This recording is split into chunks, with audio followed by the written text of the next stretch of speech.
2018, rumbos distintos. 2018 fue el año para despedir algunas democracias o algunos gobiernos que parecían más democráticos que los nuevos que están llegando en diferentes países, donde parece que el autoritarismo se hace presente. Hacemos un recuento de las elecciones en México, donde un candidato que tenía más de una década en campaña logró la más amplia victoria en la historia del país. Un recorrido por los sismos, las declaraciones, los conflictos, los movimientos sociales, los movimientos migratorios y toda una agenda local, nacional e internacional que le presentamos en este año 2018 en Señal Informativa. Acompáñeme a ver lo más importante que ocurrió este año.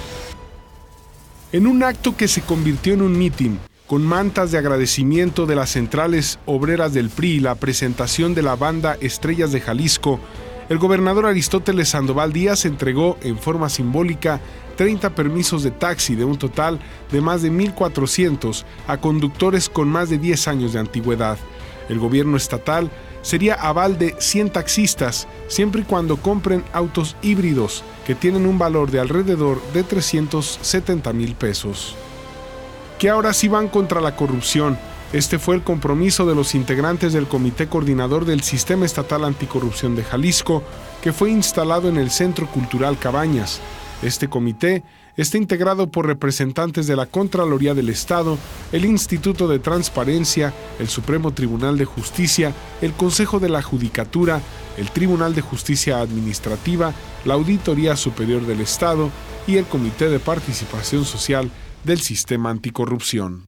Había una fundada desconfianza respecto de si los escasos tiempos ajustarían para poder llevar a buen puerto la conformación de un sistema anticorrupción hacia el final del año y con un proceso electoral en puerta. Hoy somos testigos de que ha sido posible y los recientes eventos nos hablan de que estamos a días de llenar la última silla vacante. Sin embargo, hemos querido instalar ya este comité de coordinación porque estamos seguros que las grandes tareas se completan a través del perpetuo movimiento, superando los obstáculos con decisión y recordando que la impostergable lucha contra la corrupción y la impunidad es una tarea que debe superar ambiciones personales y egoísmos estériles. En el marco de una mañana fría pero con entusiastas estudiantes, el municipio de Zapotlán el Grande recibió el inicio de transmisiones de Canal 44 de la Universidad de Guadalajara, señal que a partir de finales de enero ofrece contenidos científicos del conocimiento, entretenimiento, cultura, deporte y noticias a más de 5 poblaciones del sur-sureste de Jalisco. La inversión requerida para que el Canal 44 se amplíe a Zapotlán el Grande fue de poco más de 2,900,000 pesos y el cúmulo del recurso humano ideal para replicar la señal digital de Canal 44 en una región en firme crecimiento y con la mayor cantidad de poblaciones impactadas por los contenidos del canal universitario. Hasta hace unos días éramos un canal metropolitano, de la zona metropolitana de Guadalajara. Eso ya se rompió. El día de hoy, con la transmisión en el sur de Jalisco, ya somos un canal que empieza a cubrir las regiones del estado. Hoy pusimos en marcha nuestra estación en el sur de Jalisco, en Zapotlán el Grande, pero próximamente lo haremos en Lagos de Moreno y en Puerto Vallarta, que fueron los otros 2 títulos de concesión que la autoridad federal le entregó al señor rector general el año pasado en una ceremonia ahí en el Paraninfo. En la recta final de su administración, el gobernador Aristóteles Sandoval reconoció que se equivocó en la estrategia que emprendió para combatir la violencia en Jalisco. El mandatario señaló que invirtió en una proporción del 70% en el efecto de los índices delictivos y apenas un 30% en la causa. Expuso que se han impulsado programas de deporte y cultura en las zonas con mayor marginalidad, pero que no ha sido suficiente para lograr un cambio. Pero hoy por hoy, cuando tú defines los rubros en las condiciones o partidas dirigidas a la prevención y ves lo dirigido a invertir en policías, armamento, seguridad, capacitación, inteligencia, es por mucho mayor. Debo de aceptar, nos estamos equivocando y el día a día nos gana a los gobernantes. Pero hoy por hoy tenemos que hacer un análisis, revertirlo con todas las posibilidades a nuestro alcance y así sean 10 meses, son 10 meses que nos vamos a abocar a seguir invirtiendo en prevención. En su quinto informe de actividades como rector general de la Universidad de Guadalajara, Tonatiuh Bravo Padilla presumió que en los últimos 5 años la máxima casa de estudios de Jalisco se ha hecho más grande. En total, más de 44,000 nuevos espacios se han abierto en las aulas universitarias para recibir a jóvenes estudiantes de educación media superior y de nivel licenciatura y posgrados. Con ello, se cumple con las metas planteadas en los planes federales y estatales de desarrollo. En lo que toca a 2017, se crearon casi 10,000 espacios, crecimiento de la matrícula de casi 10,000 estudiantes. En 5 años, la matrícula de la universidad creció en un poco más de 44,500 estudiantes, entre 23,765 de media superior y 20,752. Esta es la aportación de la Universidad de Guadalajara a las metas presidenciales del Plan Nacional de Desarrollo y del Plan Estatal de Desarrollo. Una de las inversiones más importantes que se han hecho es en la creación de infraestructura. En el periodo de la administración de Tonatiuh Bravo Padilla, la universidad pudo abrir 16 nuevas escuelas preparatorias y 23 módulos. Luis Carlos Nájera Gutiérrez de Velasco regresa al gobierno del estado de Aristóteles Sandoval como nuevo secretario del Trabajo y Previsión Social. El exsecretario de Seguridad Pública y exfiscal general asumió la encomienda de emprender estrategias para mejorar las percepciones salariales de los trabajadores e implementar el nuevo modelo de justicia laboral. El mandatario explicó que lo eligió para cerrar la administración en esta dependencia por su formación como licenciado y maestro en Derecho, además por su trabajo cercano con el sector empresarial. Por lo mismo, pues pasaríamos a tomarle la protesta, presencia del secretario general de Gobierno, para efecto de que tenga vigencia a partir del día de hoy y se integra a la brevedad al orden de desarrollo en una agenda de trabajo de certeza, de confianza en materia laboral y de seguir impulsando el desarrollo, la productividad en la planta laboral y hoy por hoy en el trabajo conciliado con el sector privado para mejorar el ingreso de los trabajadores, sí, con distintos proyectos, circunstancias, análisis a la productividad que pueda devengar también en el impulso y al bienestar de los trabajadores. La designación tomó por sorpresa a los servidores públicos de la Secretaría y a algunos miembros del gabinete. Apenas asume el cargo y ya tiene chamba.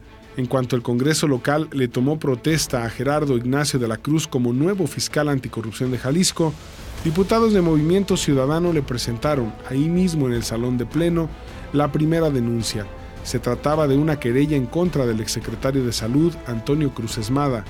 La denuncia por los delitos de abuso de autoridad, desvío y aprovechamiento indebido de atribuciones y facultades, cohecho, peculado, tiene validez legal y está obligado a investigarla, aunque se la haya entregado en su mano, aclaró el mismo Gerardo de la Cruz. Mientras que las fracciones parlamentarias opositoras al PRI criticaron la simulación en el combate a la corrupción, el fracaso del modelo de la superfiscalía y la inseguridad que azota a la entidad, los diputados tricolores insistieron en que Aristóteles Sandoval Díaz le cumplió a los jaliscienses.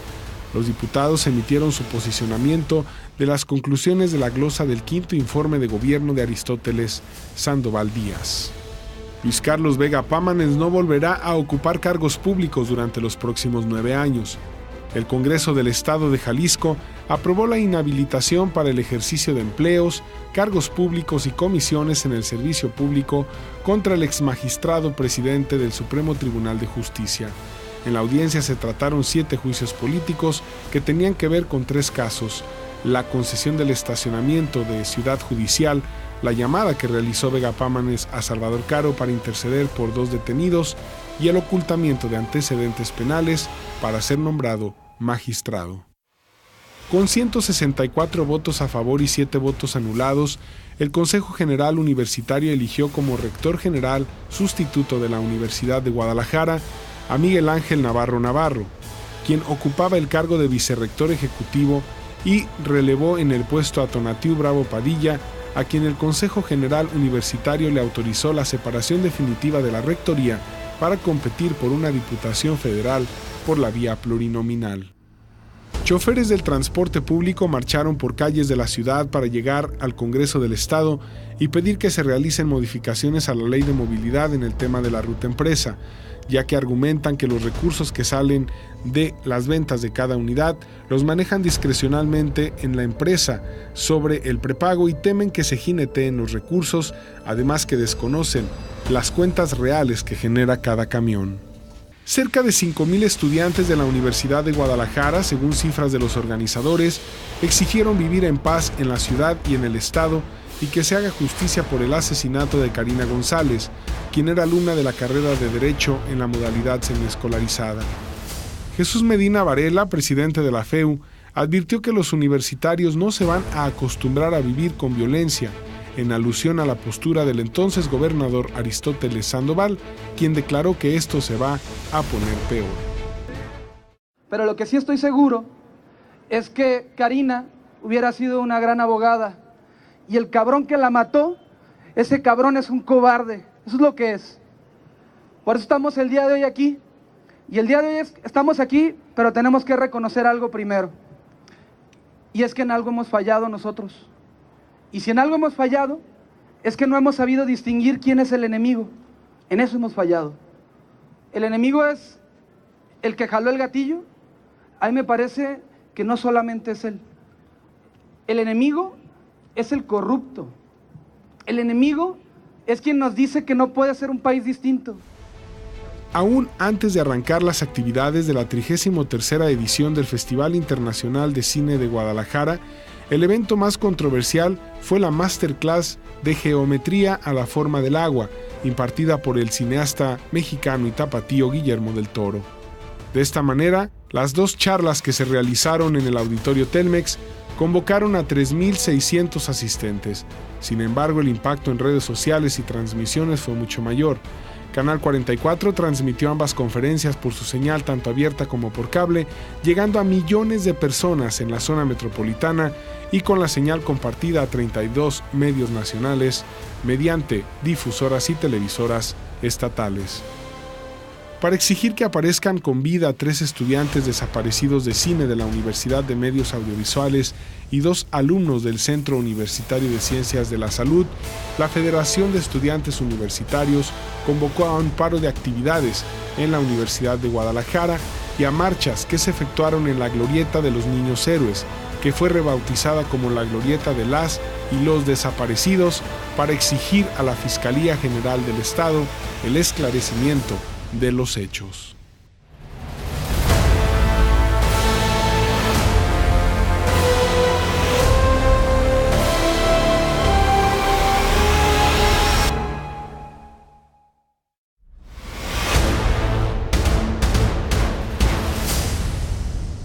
Es el llamado juicio del siglo.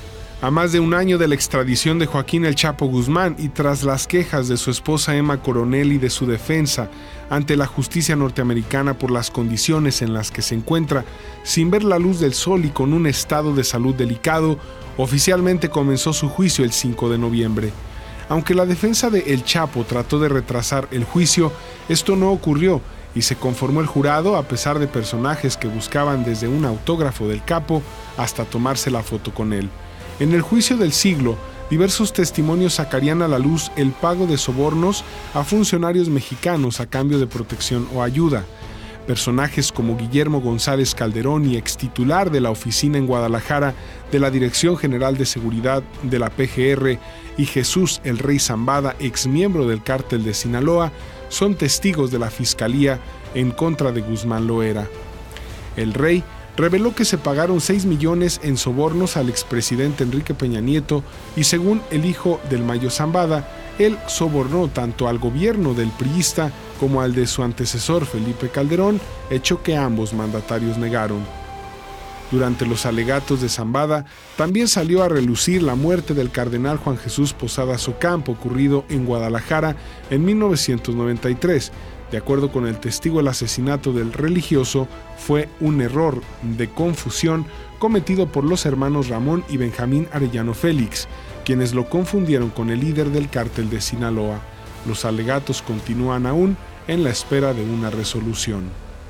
Dámaso López Serrano, alias El Minilic, ahijado de Joaquín El Chapo Guzmán, se declaró culpable de haber introducido a Estados Unidos miles de kilos de heroína, metanfetaminas y cocaína, así como de cargos relativos a la posesión de armas de fuego para promover el narcotráfico del cártel, y fue sentenciado a cadena perpetua. 2018 fue el año de los procesos contra los exgobernadores acusados de corrupción. A pesar de los múltiples señalamientos durante su gestión como gobernador de Veracruz, el priista Javier Duarte de Ochoa fue sentenciado a 9 años de prisión tras declararse culpable de los delitos de asociación delictuosa y operaciones con recursos de procedencia ilícita, una sentencia que despertó una gran cantidad de críticas al Poder Judicial. La Procuraduría General de la República solicitó la extradición del exgobernador de Chihuahua, César Duarte, al gobierno de Estados Unidos por delitos electorales y corrupción, aunque no ha sido detenido. En Nayarit, la Fiscalía General trabajó en 400 averiguaciones previas y carpetas de investigación en contra del exgobernador Roberto Sandoval y varios exservidores públicos de su administración, relacionadas con diversos delitos como malversación y el uso indiscriminado de recursos públicos, pero el exmandatario sigue libre y sin ser detenido. En México, un juez de control en Nuevo León decidió absolver al exgobernador Rodrigo Medina de la Cruz de la acusación de ejercicio indebido de funciones en el caso de la automotriz coreana Kia. En México este 2018 fueron asesinados 18 periodistas y, de acuerdo con las investigaciones, casi todos los homicidios han estado relacionados con su labor informativa. Aunque las cifras son diferentes entre las organizaciones defensoras de la libertad de expresión, la realidad es que en la mayoría de los casos, los crímenes permanecen impunes. José Gerardo Martínez Arriaga fue asesinado el 6 de enero en Coyoacán, Estado de México. Carlos Domínguez Rodríguez, el 13 de enero en Nuevo Laredo, Tamaulipas.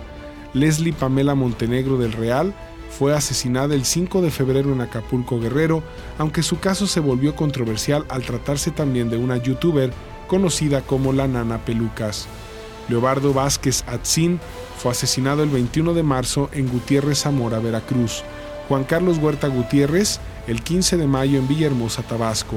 Alicia Díaz González, el 24 de mayo en Monterrey, Nuevo León. Héctor González Antonio fue asesinado el 29 de mayo en Ciudad Victoria, Tamaulipas. José Guadalupe Chan, asesinado el 29 de junio en Playa del Carmen, Quintana Roo.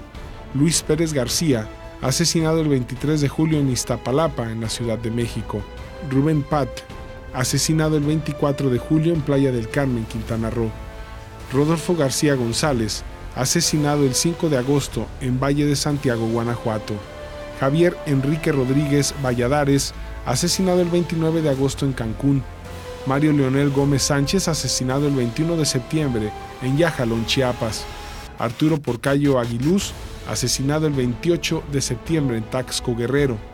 Sergio Martínez González, asesinado el 3 de octubre en Tuxtla Chico, Chiapas. Gabriel Soriano Curi, asesinado el 24 de octubre en Acapulco, Guerrero. Y al cambio de administración, en lo que va del gobierno de López Obrador se registraron 2 asesinatos más. Jesús Alejandro Márquez Jiménez, asesinado el 1 de diciembre en La Huerta, Nayarit, y Diego García Corona, el 4 de diciembre en Ecatepec, Estado de México. Con este último, de 1983 a la fecha se han contabilizado 304 asesinatos, 266 periodistas, 2 locutores, 10 trabajadores de prensa, 14 familiares y 10 amigos de comunicadores. El proceso electoral, que inició en septiembre de 2017, cerró con un saldo oficial de 152 políticos, candidatos y aspirantes a un puesto de elección popular asesinados. Sin embargo, la violencia contra políticos no cesó después de las elecciones. 16 de ellos murieron en manos del crimen en los 2 meses posteriores. Además, alrededor de 5.700 aspirantes a un puesto de elección popular fueron sustituidos por diversas causas, entre ellas la violencia, amenazas y cuestiones de paridad de género. Durante las campañas, la Organización de las Naciones Unidas, a través de su exsecretario general Kofi Annan, alertó en reiteradas ocasiones los altos niveles de violencia en el proceso electoral.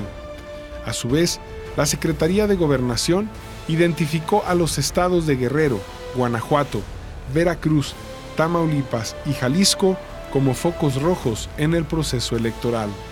Un total de 5 caravanas de migrantes centroamericanos que buscaban llegar a Estados Unidos atravesaron México entre múltiples protestas y demandas, además de conflictos con las propias autoridades de los estados por los que pasaron y con la población a la que se encontraban. En el camino, cerca de 6 personas perdieron la vida en diversas circunstancias. A la causa se sumaron diversas organizaciones no gubernamentales que pidieron al gobierno mexicano salvaguardar los derechos humanos de quienes recorrieron el territorio nacional. El avance de las caravanas incrementó la tensión entre los gobiernos de México y Estados Unidos debido a que las autoridades estadounidenses esperaban que en México se lograra contenerlos y así evitar que llegaran a la frontera. Incluso, en varios tuits, el presidente de Estados Unidos, Donald Trump, reclamó a México por no haber podido parar en la frontera sur entre Chiapas y Guatemala a la gran cantidad de migrantes que estaban en esta caravana. Sin embargo, durante su paso, los gobiernos de cada entidad procuraron facilitarles su estadía como muestra de solidaridad.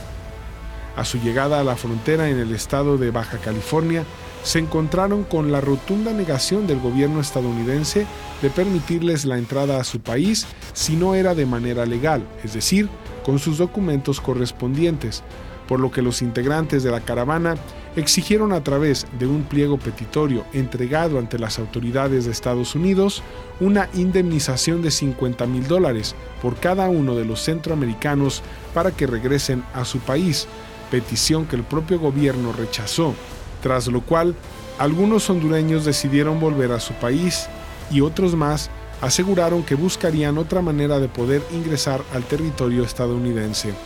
La última oferta que lanzó el gobierno mexicano a quienes integran estas caravanas fue regresar a sus países durante las fiestas navideñas, aunque si deciden volver a intentar llegar a la frontera norte con Estados Unidos, tendrán que hacerlo por sus propios medios. Mientras que el PAN elegía a su nuevo dirigente nacional, luego de 38 años de militancia, Felipe Calderón Hinojosa renunció al instituto político que lo llevó a la presidencia en 2006.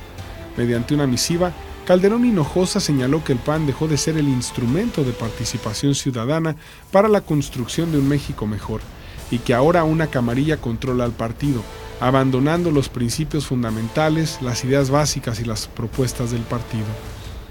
Luego de la publicación de la carta de renuncia, la dirigencia nacional del partido lamentó el hecho y se dijo sorprendida por su salida. Sin embargo, reprocharon que el exmandatario no fuera autocrítico por los errores que señaló, los cuales aseguraron muchos de ellos comenzaron a incubarse cuando él como presidente controlaba el PAN.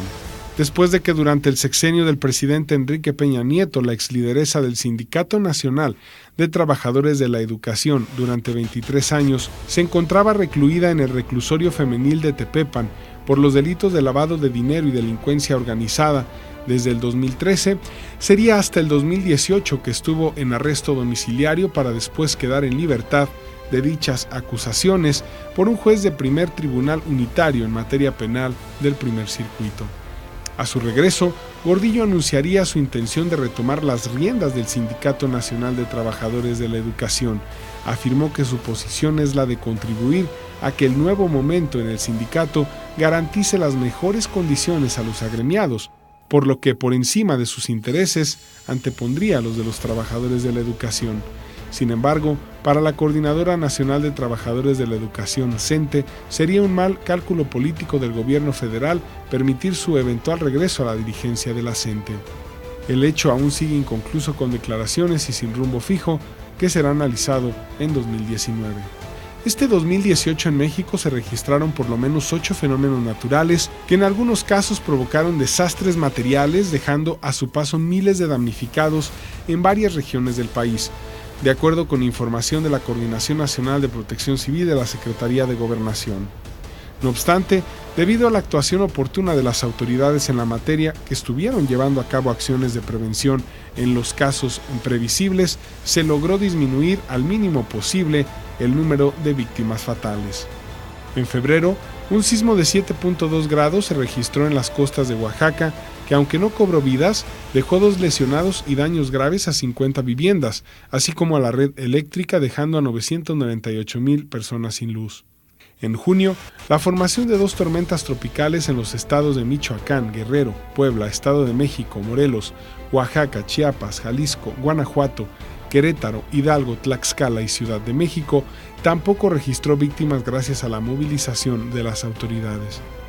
Sin embargo, durante el mes de septiembre, la depresión tropical 19E cobró la vida de una mujer en Sinaloa y para octubre el huracán Huila y Vicente provocaron la movilización de las autoridades federales en los estados de Colima, Jalisco, Nayarit y Sinaloa. Particularmente el huracán Huila dejó graves desastres en Nayarit. Con la publicación de la Ley Federal de Remuneraciones de los Servidores Públicos en el Diario Oficial de la Federación en noviembre y con Enrique Peña Nieto aún como jefe del Ejecutivo Federal, el entonces presidente electo López Obrador cumplió una de sus promesas de campaña: eliminar las pensiones a expresidentes y recortar los sueldos de los altos funcionarios. Con el nuevo decreto, los exmandatarios Luis Echeverría Álvarez, Carlos Salinas de Gortari, Vicente Fox Quesada, Felipe Calderón Hinojosa y Ernesto Zedillo dejaron de recibir su pensión mensual.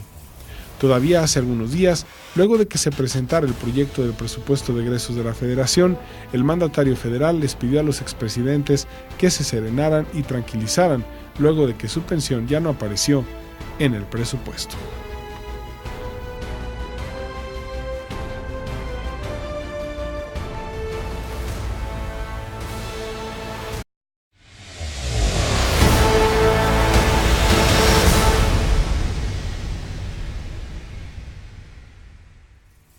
Con un llamado a romper de tajo con un viejo sistema que ya se agotó, Enrique Alfaro Ramírez arrancó en la Plaza de la República su campaña a la gubernatura de Jalisco.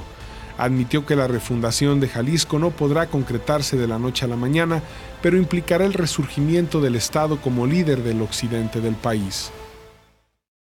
Por eso, queremos un Estado que sea capaz de construir una agenda de coordinación intensa con la Federación, sí, pero que quede claro y que se escuche hasta la Ciudad de México: nunca más un Jalisco ignorado y ninguneado por el gobierno federal, ni un gobernador arrodillado y sometido por el presidente de la República.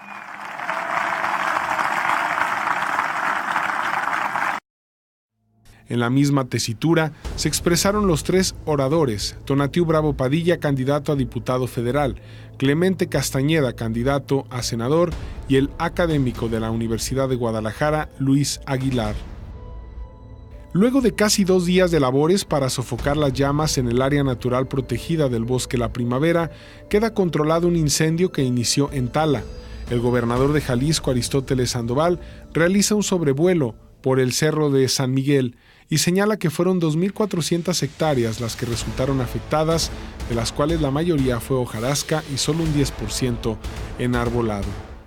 De manera superficial, este incendio lo que afecta fue más a pastizal y hojarasca.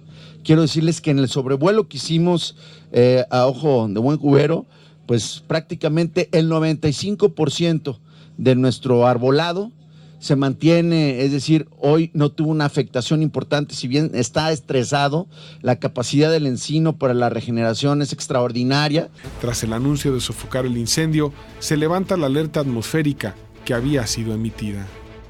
De nueva cuenta, ejidatarios de El Zapote acuden a Palacio de Gobierno para buscar una reunión con el secretario general con la intención de mostrar los documentos legales que avalan que son propietarios del predio La Presa, ubicado a un costado de la terminal aérea y que fueron desalojados por la Fuerza Única Metropolitana, argumentando que se encontraban en propiedad privada.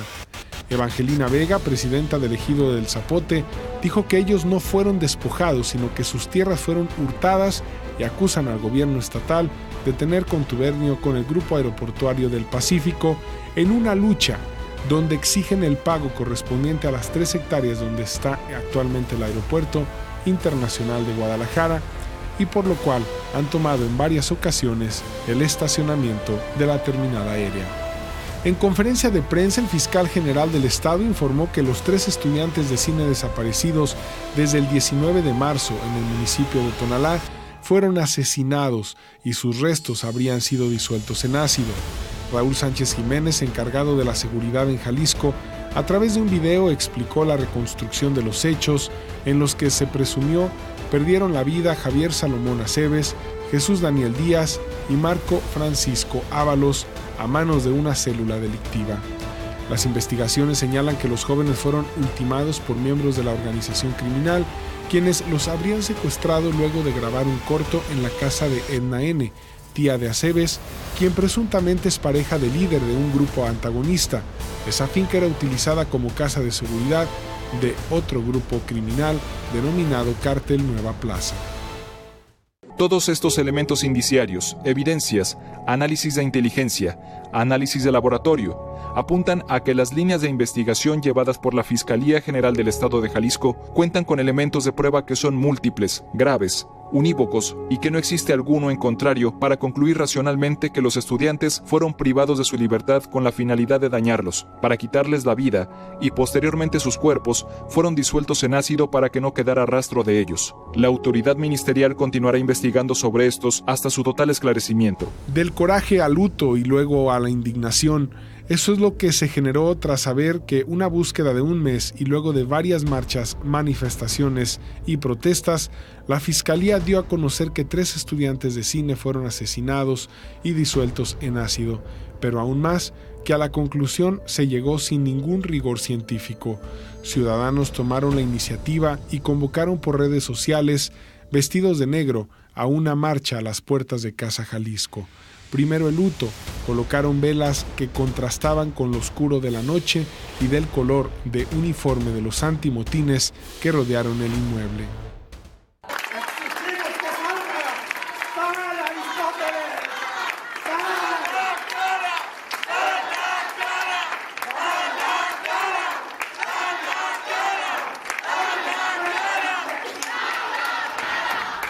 Por una decisión unilateral e inconstitucional del Congreso de Nayarit, a la comunidad wixárika de San Andrés Coamiata, enclavada en territorio de Mezquitic, Jalisco, se le pretende arrebatar casi 40% de su territorio para construir una nueva comunidad que acepta las reglas y los mandatos de los gobiernos del estado vecino y presumiblemente será una organización social a modo para intereses mineros enclavados en esas montañas, denunció el presidente del Comisariado de Bienes Comunales, Claudio Montellano de la Cruz.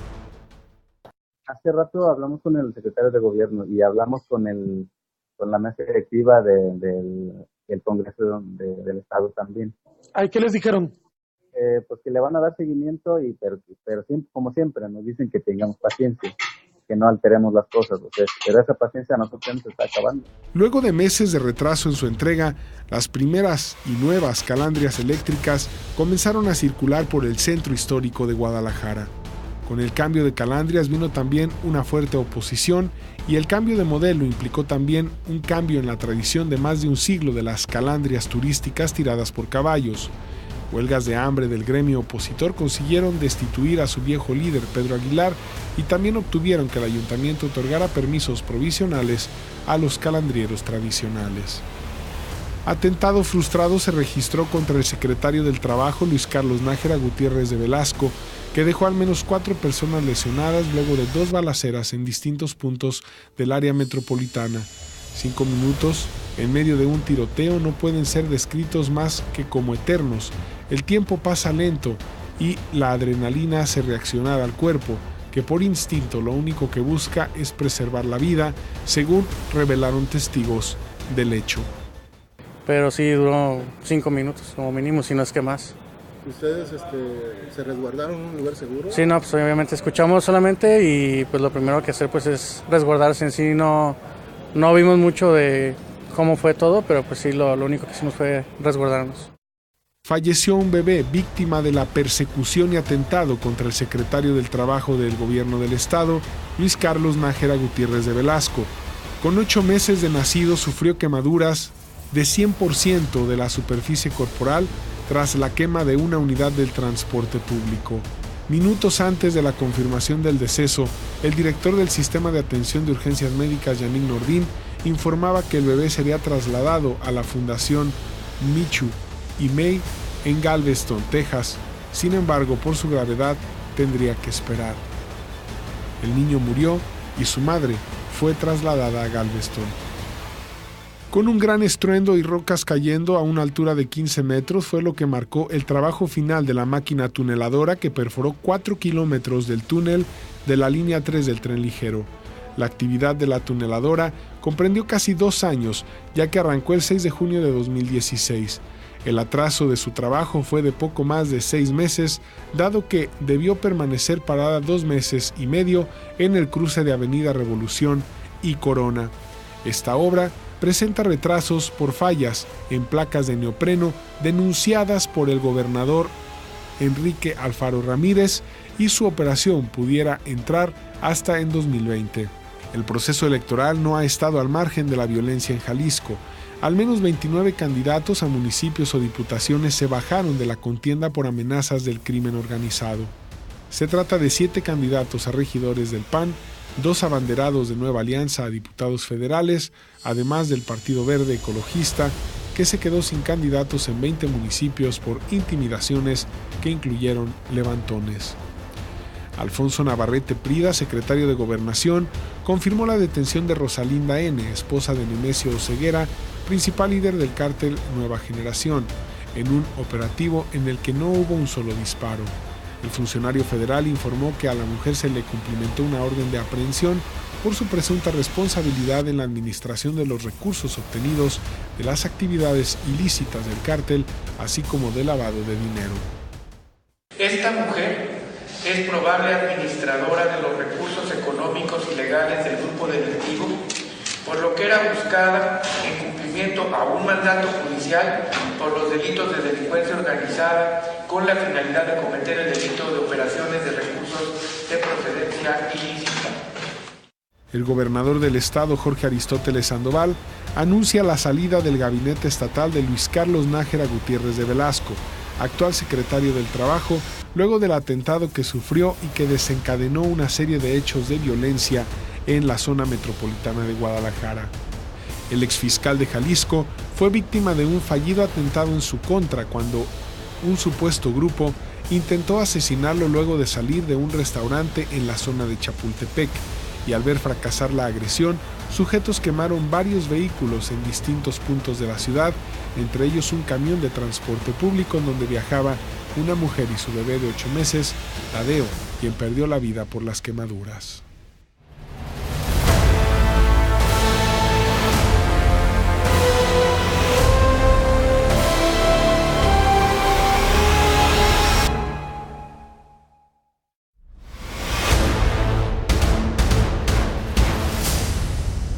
Después de un presunto ataque con armas químicas en Siria, el 14 de abril, Estados Unidos lanzó una ofensiva militar múltiple contra objetivos en Siria en coordinación con Francia y Reino Unido.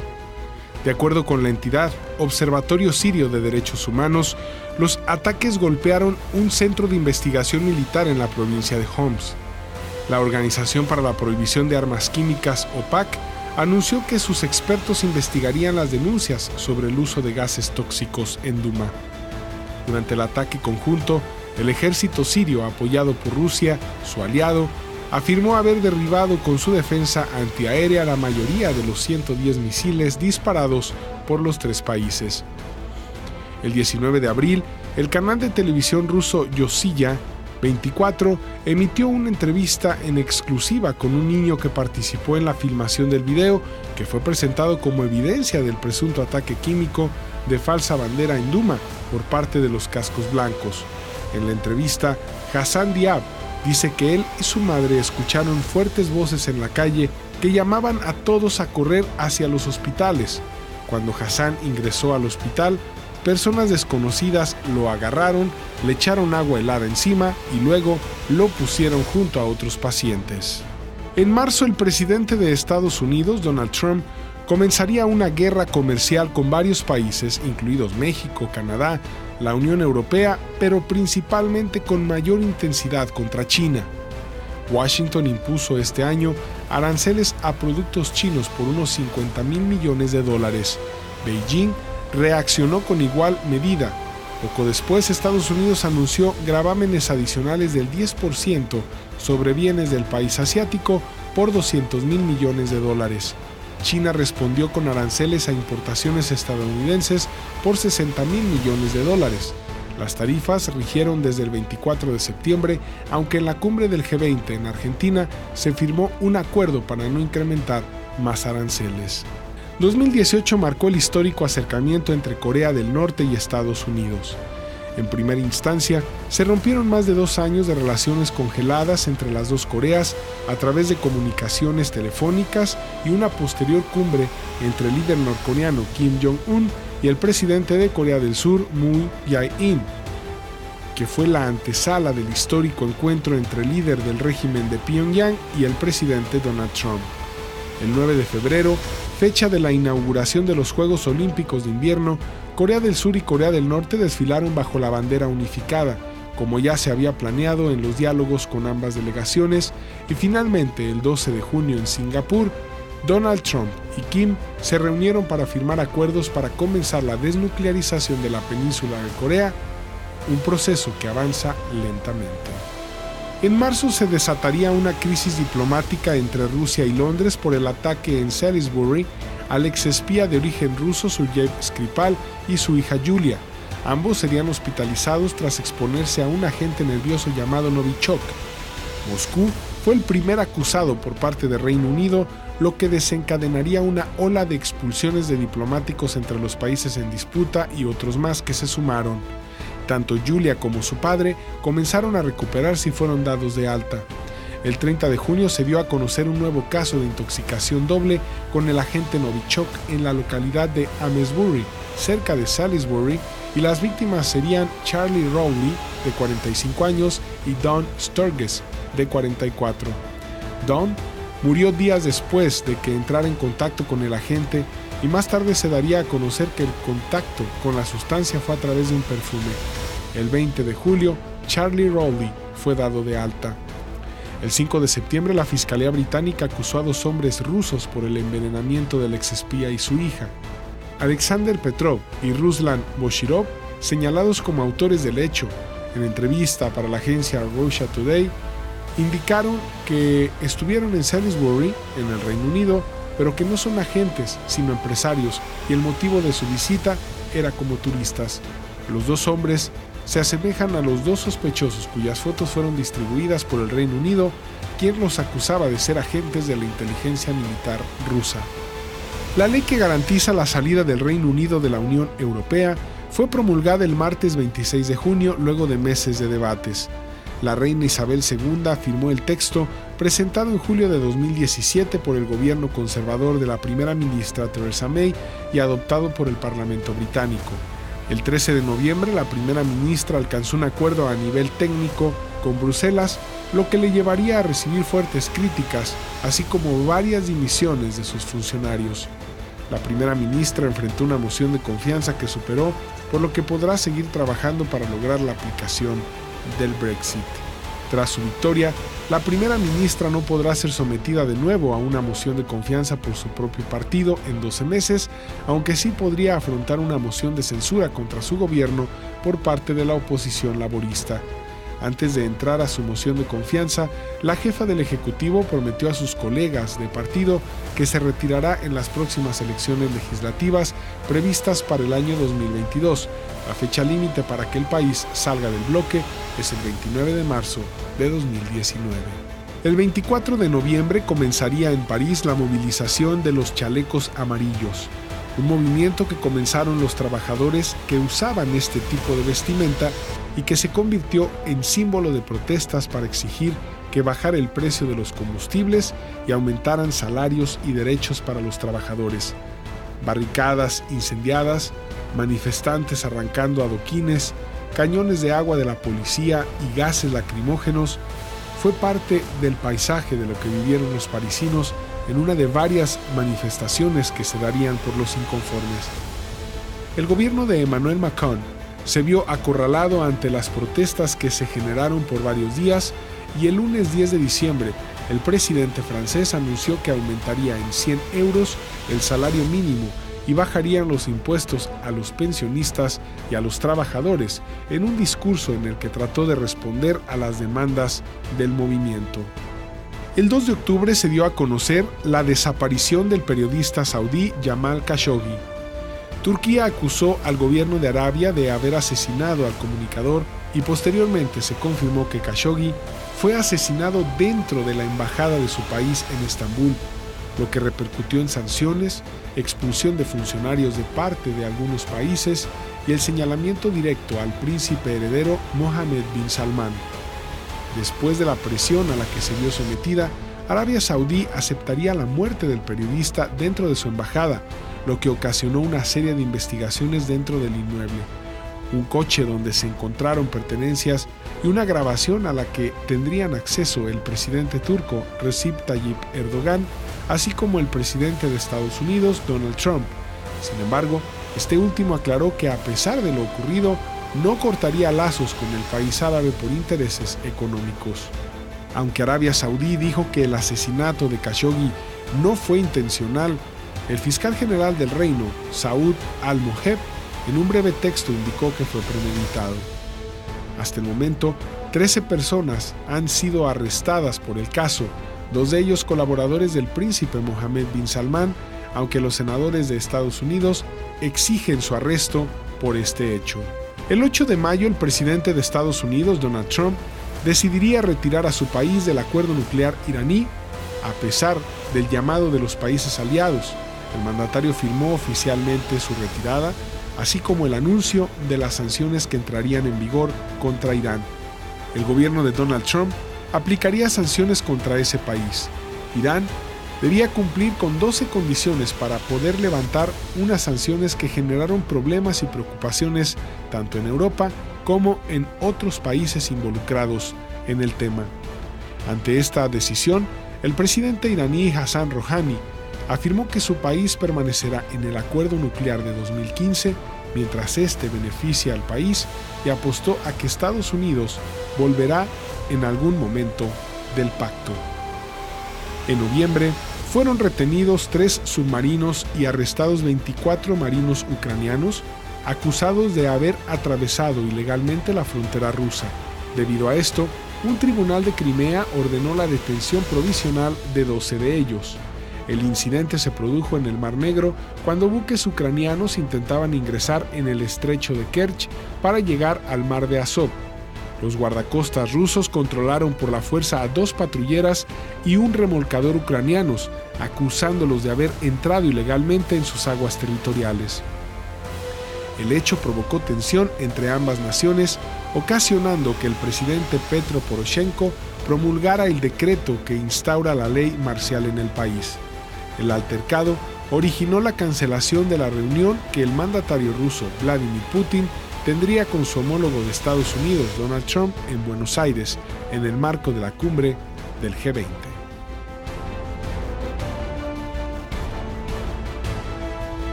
Mientras daba cobertura a un impresionante choque de un tráiler sin frenos que embistió varios camiones y automóviles frente al fraccionamiento Revolución, el reportero Henry Saldaña de Canal 44 fue golpeado y sometido por policías de Tlaquepaque.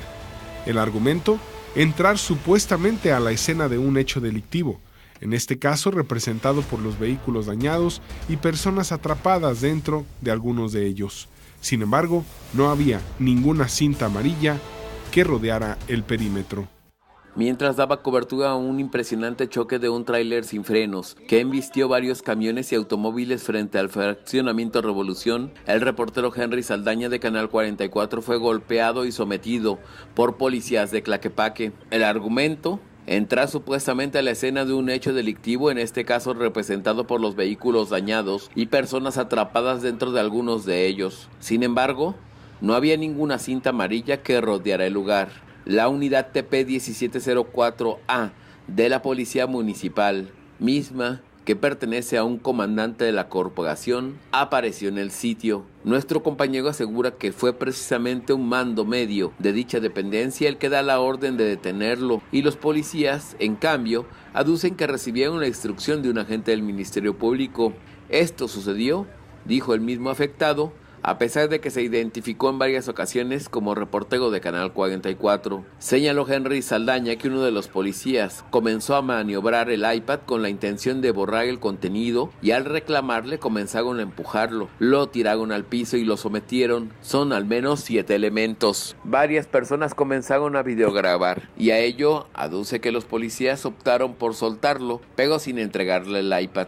Henry Saldaña fue atendido en la Cruz Verde Tlaquepaque y luego en la Cruz Verde Ruiz Sánchez por falta de equipo. Posteriormente presentó su denuncia ante la agente del Ministerio Público por los delitos de lesiones, robo y los que resulten. Por cierto, este suceso causó indignación y molestia en el gremio periodístico. Señal informativa, Víctor Manuel Chávez Ogazón. Con un total de 16 debates, 3 de ellos con candidatos a la gubernatura de Jalisco, el proceso electoral 2018 ha sido uno de los procesos que más tuvo ejercicios de este tipo. Así lo informó el presidente del Instituto Electoral y de Participación Ciudadana de Jalisco, Guillermo Alcaraz Cros. Además, el formato cambió y fue más interesante y dinámico para los televidentes. El consejero presidente indicó que el costo de los debates que se realizaron en el auditorio del Instituto Electoral y de Participación Ciudadana tuvieron una erogación de 400,000 pesos en total. En contraste, los que se produjeron y transmitieron en el Canal 44 de la Universidad de Guadalajara no tuvieron costo para el instituto ni para el erario. Tras 10 meses de negociaciones, el gobierno del estado y la empresa Autotraffic acordaron dar fin al contrato para la operación del cuestionado programa de fotomultas. El contrato se canceló en forma anticipada en julio del año 2017 por parte del gobernador Aristóteles Sandoval, luego de que se generó una ola de críticas a la operación y por la opacidad del destino del dinero recaudado.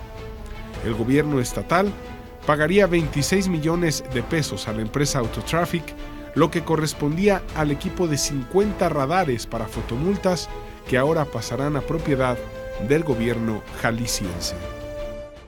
Tras 10 meses de negociaciones, el gobierno del estado y la empresa Autotraffic acordaron dar fin al contrato para la operación del programa de fotomultas, informó el subsecretario de Administración Mauricio Gudiño Coronado. El contrato se canceló en forma anticipada en julio del año pasado por parte del gobernador Aristóteles Sandoval, luego de que se generó una ola de críticas a la operación y por la opacidad del destino del dinero recaudado.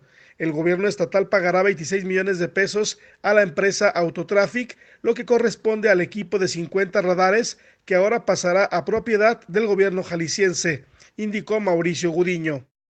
Sí, ya tenemos un acuerdo básico en el cual el gobierno del estado se compromete a un finiquito de 26 millones de pesos que cubre exclusivamente lo que es la adquisición del equipamiento. Siempre el gobierno del estado fue muy firme en este tema. Nosotros no podíamos pagar ningún otro concepto, exclusivamente el equipamiento. Ya está, todavía no realizamos el pago, todavía no firmamos el finiquito, pero ya tenemos un acuerdo. El programa de fotomultas arrancó en 2011 en el sexenio del panista Emilio González. Sin embargo, el contrato se renovó en 2013 al llegar al gobierno Aristóteles Sandoval. El personal que opera los radares será absorbido por el Instituto de Movilidad y Transporte, que ahora será responsable del programa, afirmó Mauricio Gudiño. Para ello, se tendrá que contratar a un director.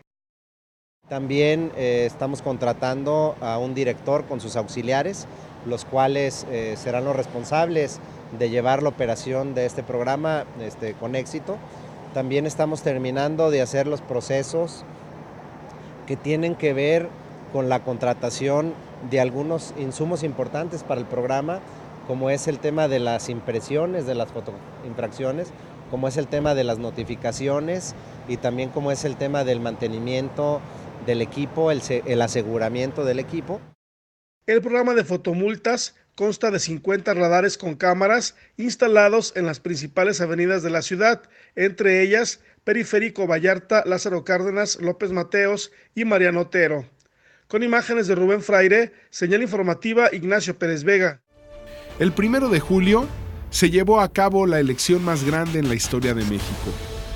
Fueron 18.999 cargos de elección popular, de acuerdo con cifras de la Secretaría Ejecutiva del Instituto Nacional Electoral, incluyendo, por supuesto, la Presidencia de la República, 9 gubernaturas, entre ellas la de Jalisco, y las 2 cámaras del Poder Legislativo. Casi 90 millones de electores en la lista nominal, 156.857 casillas. En este proceso participaron 1.400.000 funcionarios de casilla y para los partidos políticos y candidatos se pautaron 22 millones de spots. El Consejo Local del Instituto Nacional Electoral hizo oficial que 12 casillas no se instalarían en Jalisco, en los municipios de Mezquitic y Bolaños, a raíz de que la etnia wixárika de San Sebastián Teponahuaxtlán y su anexo Tuxpan de Bolaños finalmente se opuso a ello. De esta forma, alrededor de 7,000 habitantes se quedarían sin votar. Únicamente se pudo instalar la casilla correspondiente a Los Amoles, en la que están inscritos solo 395 electores. Se realizaron en Jalisco, como en el resto del país, las elecciones que renovarían el gobierno estatal, las 125 presidencias municipales y el Congreso local. Según el programa de resultados electorales preliminares, en Jalisco, Movimiento Ciudadano se convirtió en la primera fuerza política al ganar la gubernatura del estado, 24 ayuntamientos en solitario y 45 en coalición con el PAN y el PRD. Además, de los 38 diputados locales, Movimiento Ciudadano alcanzaría entre 14 y 16 curules. Con rostros desencajados, la dirigencia del Partido Revolucionario Institucional y su candidato a la gubernatura de Jalisco, Miguel Castro Reynoso, salieron a reconocer la derrota. Castro Reynoso fue el primero que tomó el micrófono.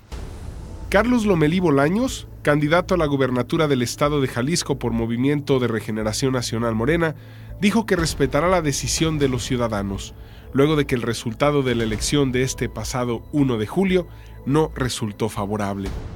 El político apuntó que si bien reconocen su derrota, buscaría que los militantes de Morena estén pendientes de las decisiones políticas del estado.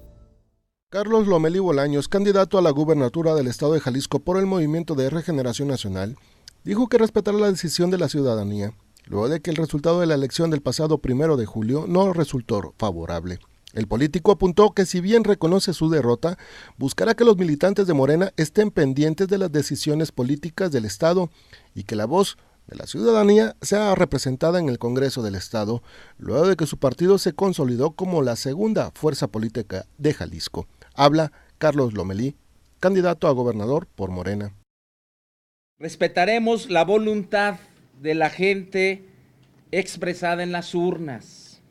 Hoy es tiempo de asumir con responsabilidad el rol que la población nos otorga para generar equilibrios responsables y sanos como la segunda fuerza política de Jalisco. Respetaremos las causas de la gente y seremos garantes de que su voz sea escuchada en todos los ámbitos. Carlos Lomelí se pronunció sobre el asesinato de Víctor José Guadalupe Díaz Contreras, presidente municipal de Tecalitlán, ocurrido la mañana de este lunes. El político morenista señaló que serán las autoridades estatales quienes deberán dar información al respecto antes de hacer las maletas previo al cambio de gobierno. No, bueno, nosotros vamos a hacer nuestro pronunciamiento, tengan la plena seguridad que no es la última vez que nos vemos. Día con día estaremos saliendo a dar pronunciamientos, exigiendo mejores resultados, y vamos a estar muy pendientes de las necesidades de los jaliscienses. ¿Qué es lo que exigiría? Pues que este gobierno, en lugar de estar haciendo maletas y sentarse a socializar, pues se ponga a resolver el problema de inseguridad. Las imágenes son de Antonio Campos, señal informativa Henry Saldaña.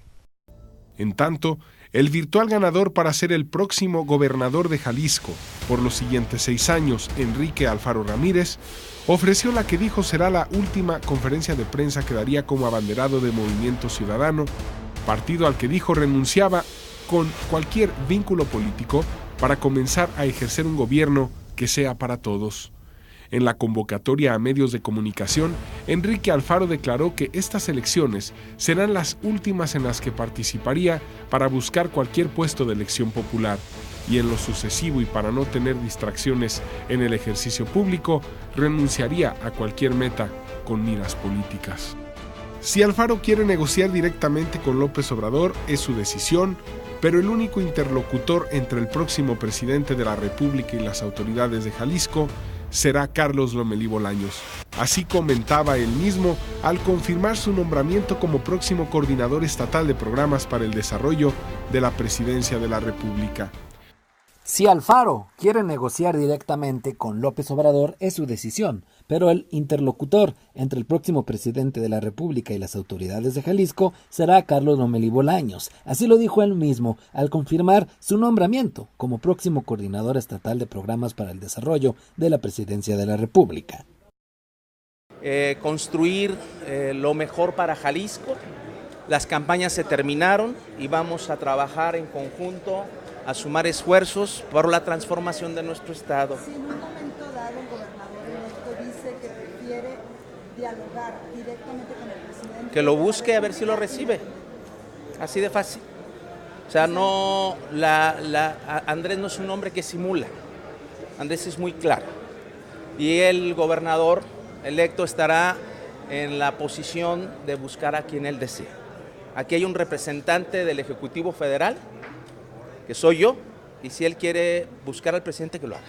No hay ningún problema. Explicó en qué consistirá su papel como coordinador y representante del Gobierno de México. En lo cual implica que nos hagamos responsables de las 83 delegaciones, que supervisemos que los programas bajen adecuadamente, que haya total transparencia, que haya cero corrupción, que haya cero impunidad en la designación de los recursos y en la buena aplicación de los programas para que el beneficio baje a todos los rincones de los 125 municipios.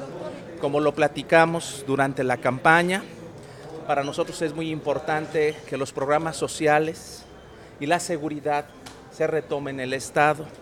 Ustedes saben que seremos responsables del Ejército, de la PGR, de la Policía Federal y de lo que quede del CISEN. Agregó que todos los días dará ruedas de prensa a las 6 de la mañana como acostumbra Andrés Manuel López Obrador. Explicó que la semana próxima sostendrán una reunión de trabajo en la Ciudad de México. Actualmente hay 83 delegaciones federales en Jalisco y se estudiará cuáles se fusionarán o cuáles desaparecerán, y la estructura que quede la coordinará Carlos Lomelí, ex candidato a la gubernatura. La idea es ahorrar 38,000 millones de pesos a nivel nacional. Lomelí encabezó la ceremonia en la que se entregaron constancias de mayoría a los ganadores de Morena, 106 regidores en todo el estado, 8 presidentes municipales, 8 diputados locales, una senadora y 2 diputados federales. Con imágenes de Eduardo Fierro, para Señal Informativa, Julio Ríos. Sin embargo, Enrique Alfaro ha encontrado eco en secretarios de Estado federales y en el propio presidente de la República, Andrés Manuel López Obrador. La India será el país invitado de honor de la Feria Internacional del Libro de Guadalajara en la edición de 2019, tras firmarse el convenio. Esta será la primera ocasión en que un país asiático sea recibido como invitado especial en la feria internacional más importante del mundo en habla hispana.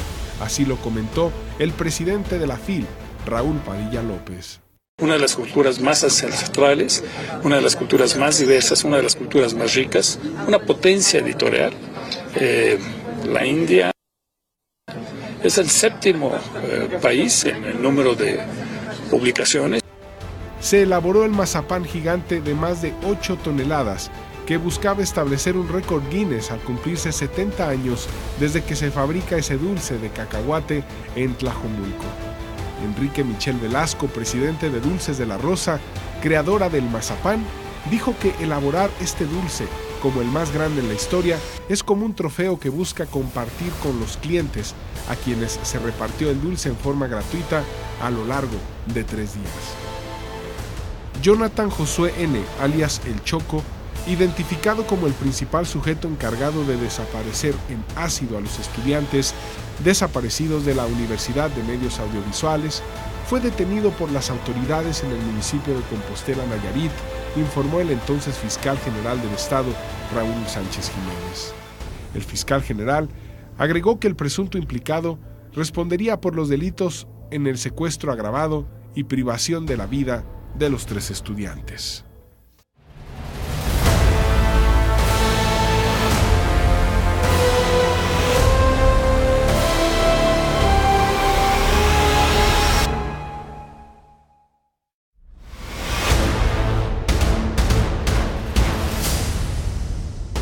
...2018, año del proceso electoral más grande de la historia de México, que tuvo un costo acorde a las dimensiones de los comicios federales y 30 locales, pues implicaron un gasto total de 45.620 millones de pesos, cifra casi equiparable con las pérdidas que dejaron los sismos de septiembre de 2017. El viernes 30 de marzo del 2018, arrancaron de manera oficial las campañas electorales con 5 candidatos a la presidencia de la República que buscaron el voto durante 3 meses con poco más de 22 millones de spots publicitarios de los partidos políticos y candidatos independientes.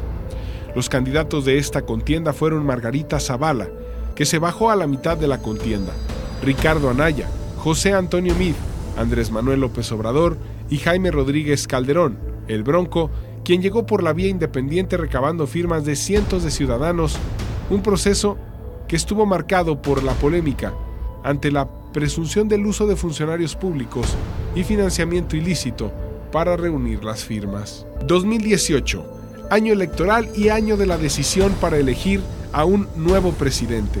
Un año marcado por la intensa campaña donde se registraron frases célebres que quedaron registradas para la historia política reciente de México y que marcarían la ruta a Palacio Nacional de uno de los candidatos, el de la coalición Juntos Haremos Historia, Andrés Manuel López Obrador.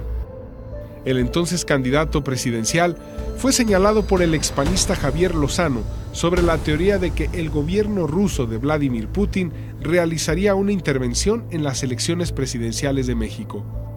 Desde el puerto de Veracruz, el líder de Morena indicó entre risas que estaba esperando la llegada de un submarino ruso. Con la novedad de que estoy aquí en el puerto de Veracruz antes de iniciar nuestra gira, vamos a Omialca, vamos a Medellín, vamos a Mario Fabio Altamirano, pero estoy también aprovechando el tiempo, esperando que emerja el submarino ruso de Surda, dirían en mi pueblo, porque me trae el oro de Moscú. Ya ven que el vocero de Peña y de Mit habló de que están metidos los del gobierno ruso. Ya soy Andrés Manuelovich. Ahora ya vivo del oro de Moscú, cuando la verdad es que vivo del oro, pero de Palenque, un loro que tengo allá en Palenque. De inmediato, las redes sociales se inundaron de memes sobre López Obrador, presuntamente apoyado por el Kremlin. Los 3 debates presidenciales también estuvieron marcados por el sello particular y común de las frases. Pocas propuestas y la descalificación entre los candidatos que lanzaron algunas de las frases que llegaron para quedarse entre el dominio popular. Aquí tengo el censo económico de 2014. Voy a cuidar la inversión, mi cartera porque la inversión como capital fijo. Mucho. Acabas de decir que escribiste un libro. ¿Sabes cómo se llama tu libro? Tiras de Anaya. Y ya con esto es otro capítulo también para este libro. Mentiroso, farsante. Anaya es un demagogo, canallita.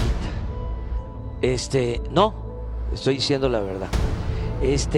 Los dos, Anaya y Mit, pertenecen a la mafia del poder. ¿Quiere responder, candidato López Obrador? Es Ricky Riquín. Canallín, Riquín Canallín. Andrés, dale un abrazo a Mid. Dáselo, pues. Era abrazos, no balazos. Dale un abrazo. Mira. Dale un abrazo aquí también además, a él, sí, claro. Voy a cuidar mi cartera. Claro. Y entonces, la parte importante es que te vuelvo a presentar. Desiste a los 3,000 millones de pesos de tu partido. Fírmamelo.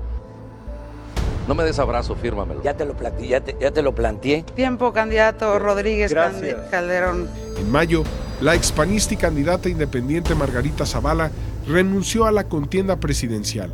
Con su nombre ya impreso en las boletas electorales, su salida obligó al INE a determinar que durante las elecciones los votos que recibiera Zavala se contabilizarían, pero serían nulos, y así evitar un gasto mayor en la reimpresión de boletas. La eliminación del fuero, retirar la pensión a expresidentes, resolver el caso Ayotzinapa y sacar al ejército de las calles fueron propuestas particularmente polémicas de López Obrador. La cúpula empresarial del país y Andrés Manuel López Obrador vieron episodios ríspidos durante el periodo de campaña por su propuesta de cancelar la construcción del nuevo aeropuerto de la Ciudad de México. Mientras que los empresarios acusaban que su cancelación causaría millones de dólares en pérdidas, López Obrador los acusó de ser una minoría rapaz en busca de preservar sus intereses personales y particulares. Faltando 4 semanas para las elecciones, Andrés Manuel López Obrador e integrantes del Consejo Mexicano de Negocios se reunieron para limar asperezas y centrarse en la elaboración de un plan de desarrollo económico aplicable por parte del nuevo gobierno. Desde ese momento comenzó lo que algunos consideraron como una luna de miel entre el morenista y el sector privado, una luna de miel que no duró mucho tiempo. Las elecciones federales también tuvieron el sello de la guerra sucia, robos de boletas, demandas contra candidatos y señalamientos de enriquecimiento inexplicable, como en el caso de Ricardo Anaya, llamadas telefónicas para desprestigiarse y miles de noticias falsas que inundaron las redes sociales. Finalmente, el 27 de junio llegaron a su fin 3 largos meses de campaña política y 4 días después, el 1 de julio, tras el desarrollo de la jornada electoral, se concretó el triunfo en las urnas de Andrés Manuel López Obrador, ex jefe de gobierno de la Ciudad de México, fundador de Movimiento de Regeneración Nacional y quien buscó la presidencia durante 18 años y quien se mantuvo a la cabeza de las intenciones de voto durante prácticamente toda la campaña en las distintas encuestas. El primero en reconocer su derrota fue José Antonio Meade, le siguió Ricardo Anaya y Jaime Rodríguez Calderón, quienes admitieron que las tendencias no les favorecían. En punto de las 11 de la noche, el Instituto Nacional Electoral, a través de su conteo rápido, dio a conocer el triunfo del tabasqueño. Por lo que hace a la votación obtenida por los candidatos a la presidencia de la República, los rangos estimados de votación en el orden del registro de los partidos que los postularon son los siguientes. Ricardo Anaya Cortés, candidato de la coalición Por México al Frente, obtuvo una votación que se ubica entre el 22.1 y el 22.8%. José Antonio Meade Cuibreña, candidato de la coalición Todos por México, obtuvo una votación que se ubica entre el 15.7 y el 16.3%. Andrés Manuel López Obrador, candidato de la coalición Juntos Haremos Historia, obtuvo una votación que se ubica entre el 53 y el 53.8%. Finalmente, el candidato independiente, Jaime Eliodoro Rodríguez Calderón, obtuvo una votación que se ubica entre el 5.3 y el 5.5%. El presidente de Estados Unidos, Donald Trump, fue uno de los primeros en felicitar al morenista. A la lista se sumó el mandatario de Rusia, Vladimir Putin, de Francia, Emmanuel Macron, Evo Morales de Bolivia, Juan Manuel Santos de Colombia, Lenín Moreno de Ecuador, Michel Temer de Brasil, Juan Orlando Hernández de Honduras, así como el presidente venezolano Nicolás Maduro. El resultado final del programa de resultados electorales preliminares confirmó el triunfo de Morena con 53.1% de la votación. López Obrador se convirtió en el candidato con el mayor número de votos en la historia, con 30.3 millones de sufragios. Andrés Manuel celebró su victoria en el Zócalo capitalino, desde donde lanzó un contundente mensaje a la población sobre la llamada Cuarta Transformación. En los 9 estados donde se eligió gobernador, los resultados quedaron así. Jalisco lo ganó Enrique Alfaro de Movimiento Ciudadano. Chiapas, Rutilio Escandón Cárdenas de Morena. Ciudad de México, Claudia Sheinbaum de Morena. Guanajuato, Diego Sinué Rodríguez, de la coalición PAN, PRD y Movimiento Ciudadano. Morelos lo ganó Cuauhtémoc Blanco, de Morena. Puebla, Marta Erika Alonso, de la coalición PAN, PRD, MC, aunque su triunfo fue dramático, pues lo decidió en diciembre el Tribunal Electoral del Poder Judicial de la Federación. Tabasco, Adán Augusto López Hernández, de Morena. Veracruz, Cuitláhuac García, de Morena. Y Yucatán, Mauricio Vila Dosal, de PAN y Movimiento Ciudadano. El 3 de julio, Andrés Manuel López Obrador se reunió en Palacio Nacional con el entonces presidente Enrique Peña Nieto para iniciar el proceso de transición. Le agradeció haberse mantenido al margen de la contienda electoral. Con el triunfo de AMLO, Morena no solo ganó la presidencia, sino también la mayoría en el Congreso de la Unión. Uno de los temas que acaparó la atención antes, durante y después del proceso electoral fue la construcción del nuevo aeropuerto internacional de la Ciudad de México. El entonces aspirante a la presidencia por la coalición Juntos Haremos Historia, Andrés Manuel López Obrador, quien durante toda su campaña aseguró que de ganar la contienda cancelaría la obra y anunció que si llegaba a la presidencia sometería a consulta la construcción del nuevo aeropuerto, promesa que finalmente se vio concretada ya con López Obrador designado como presidente electo. En octubre, cuando se realizó la consulta sobre la obra, la cual tenía 2 opciones, continuar con esta obra en Texcoco o cancelarla, y en su lugar construir 2 pistas en la base aérea de Santa Lucía, fue esta última opción, con 70% de los votos, la ganadora entre poco más de 1 millón de personas que participaron en el cuestionado ejercicio. El 27 de octubre se dio a conocer que México y Estados Unidos alcanzaron un acuerdo preliminar en materia comercial tras más de 1 año de negociaciones, en el que solo faltaría la integración de Canadá. Sin embargo, no transcurrió mucho tiempo para que este país se sumara. El nuevo acuerdo pasaría de llamarse TLCAN por ser nombrado USMCA, por sus siglas en inglés.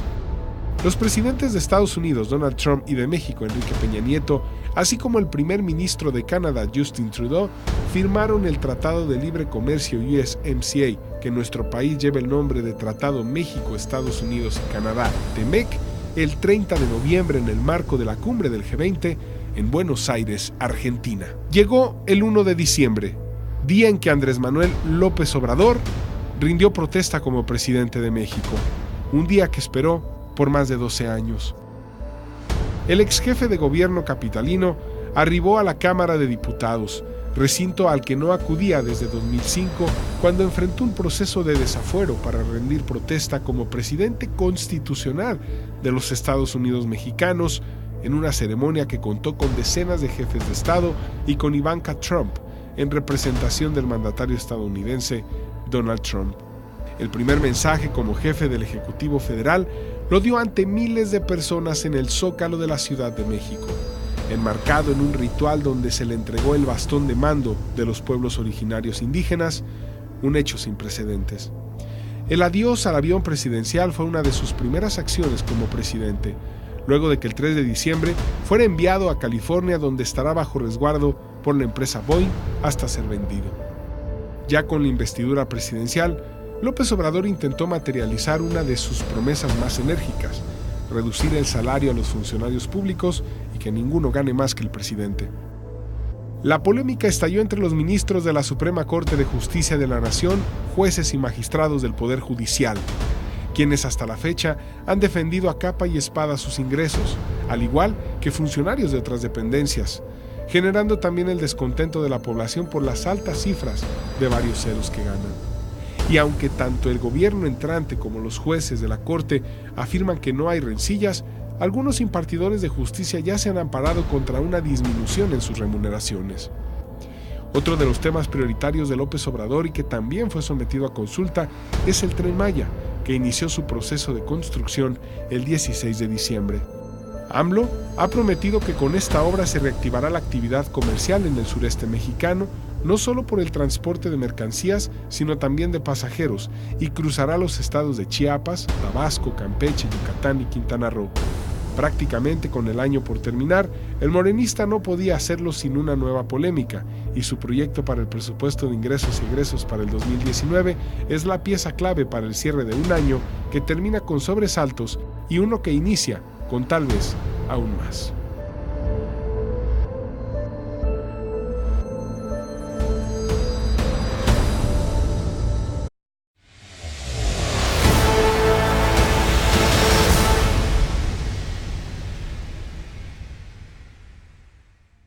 El Instituto Electoral y de Participación Ciudadana de Jalisco emitió la declaratoria que formaliza el nombramiento de Enrique Alfaro Ramírez como gobernador electo de la entidad para el sexenio de diciembre de 2018 a diciembre de 2024.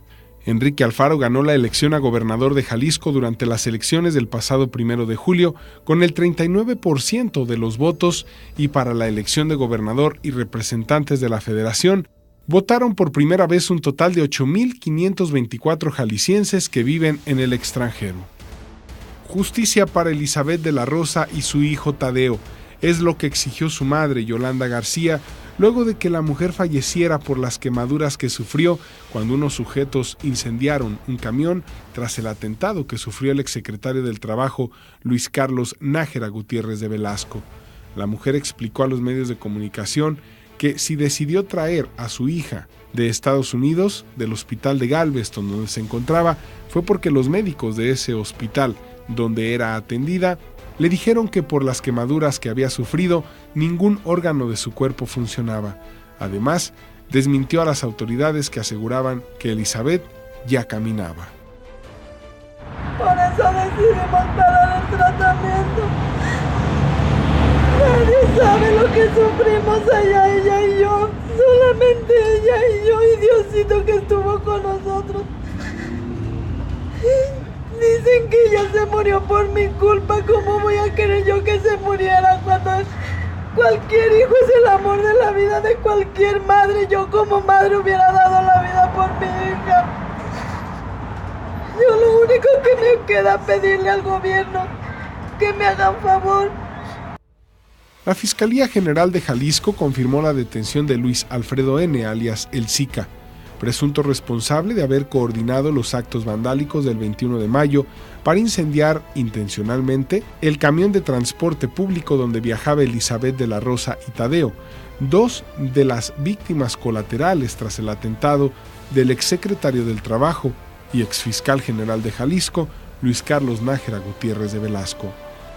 El hallazgo de nuevas fosas clandestinas en la zona metropolitana de Guadalajara, de donde se registran hasta el momento 44 cuerpos, obligó al Instituto Jalisciense de Ciencias Forenses a redoblar trabajos, pero ha fracasado. La identificación de cuerpos hasta el momento se ha logrado por la inspección personal de familias articuladas en colectivos en busca de sus desaparecidos. Las tareas en el servicio médico forense no están respondiendo a la emergencia en el estado, donde se acumulan 217 fosas clandestinas en los últimos 9 años. El Premio Phil de Literatura en Lenguas Romances es el máximo galardón que otorga la Feria Internacional del Libro de Guadalajara a la obra y trayectoria de grandes escritores. Para la edición 32 de la feria, se decidió de manera unánime otorgar el premio a la uruguaya Ida Vitale, por ser, a decir del jurado, una fuerza poética en el ámbito de la lengua española. La poeta Ida Vitale, al ser notificada de este galardón, se dijo conmovida y agradecida en general con México. No tengo palabras realmente pero es natural que esto me llegue de México, ¿eh? Casi todo lo bueno me viene de México, todavía. Además lo bueno es recordar a México todavía y siempre. El gobernador del estado, Jorge Aristóteles Sandoval Díaz, anunció el cese del cargo de Luis Octavio Cotero Bernal como director del Instituto Jalisciense de Ciencias Forenses, luego de que 157 cadáveres estuvieran durante 4 días itinerantes en un tráiler frigorífico por diversos puntos de la ciudad, luego de que las personas que vivían cerca de la bodega forense habían rechazado que estuvieran los cuerpos en ese lugar. Estos hechos son totalmente inadmisibles y serán sancionados con todo rigor. Como ya lo señaló el secretario general de Gobierno, en este momento se realiza un procedimiento interno y nos encontramos en el deslinde de responsabilidades. Es claro que hubo omisiones graves que deben ser sancionadas. Es evidente que quienes estuvieron a cargo del procedimiento de traslado alteraron el protocolo sin dar aviso a sus superiores jerárquicos. Por lo pronto, he solicitado la remoción del cargo, que separe de inmediato el titular del Instituto Jalisciense de Ciencias Forenses. Canal 44, la señal de todos, llegó a Lagos de Moreno en televisión abierta a través del canal 44.1 de televisión digital terrestre.